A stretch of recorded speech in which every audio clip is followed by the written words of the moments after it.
న్యాయ వ్యవస్థను మీడియాను అణిచివేసే ప్రజాస్వామ్యంపై పరోక్ష దాడి చేస్తూ వచ్చిన కేంద్ర ప్రభుత్వం ఇప్పుడు ఏకంగా ప్రత్యక్ష దాడికి దిగిందని కాంగ్రెస్ నేత ప్రియాంక గాంధీ ఆరోపించారు.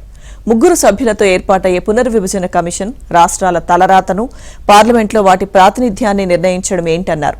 మహిళా రిజర్వేషన్ల బిల్లును భవిష్యత్తులో జరిగే నియోజకవర్గాల పునర్విభజనతో ఎందుకు ముడిపెట్టారని, ప్రస్తుతం లోక్సభలో ఉన్న 543 సీట్ల ఆధారంగానే ఎందుకు అమలు చేయరని ప్రశ్నించారు. మహిళా బిల్లుకు తమ మద్దతు కొనసాగుతుందని, అయితే ప్రభుత్వ ఉద్దేశాలపైనే సందేహంగా ఉందని చెప్పారు. అధికార పక్షం ప్రవేశపెట్టిన 3 బిల్లులపై లోక్సభలో జరిగిన చర్చ సందర్భంగా కేంద్రంపై ప్రియాంక నిప్పులు చెరిగారు. రాజ్యాంగం సవరణ బిల్లు ఆమోదం పొందితే దేశంలో ప్రజాస్వామ్యం అంతమైనట్లేనని చెప్పారు. మహిళా రిజర్వేషన్ కు కాంగ్రెస్ ఎల్లప్పుడూ మద్దతు ఇస్తుందని, అయితే చర్చ దానిపై కాదని, ప్రభుత్వం ఈ బిల్లును తీసుకొచ్చిన తీరుపైనే చర్చ జరుగుతోందని ప్రియాంక స్పష్టం చేశారు.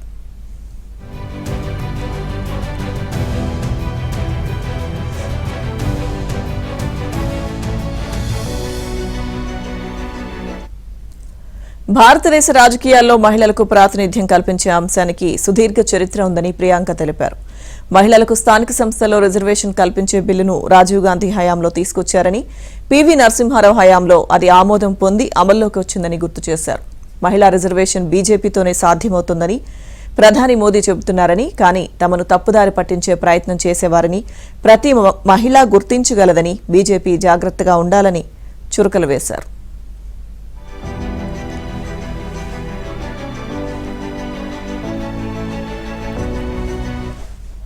అంతకుముందు అధికార పక్షం ప్రవేశపెట్టిన 3 బిల్లులపై కాంగ్రెస్ పక్ష ఉపనేత గౌరవ్ గొగోయ్ చర్చను ప్రారంభిస్తూ ప్రసంగించారు.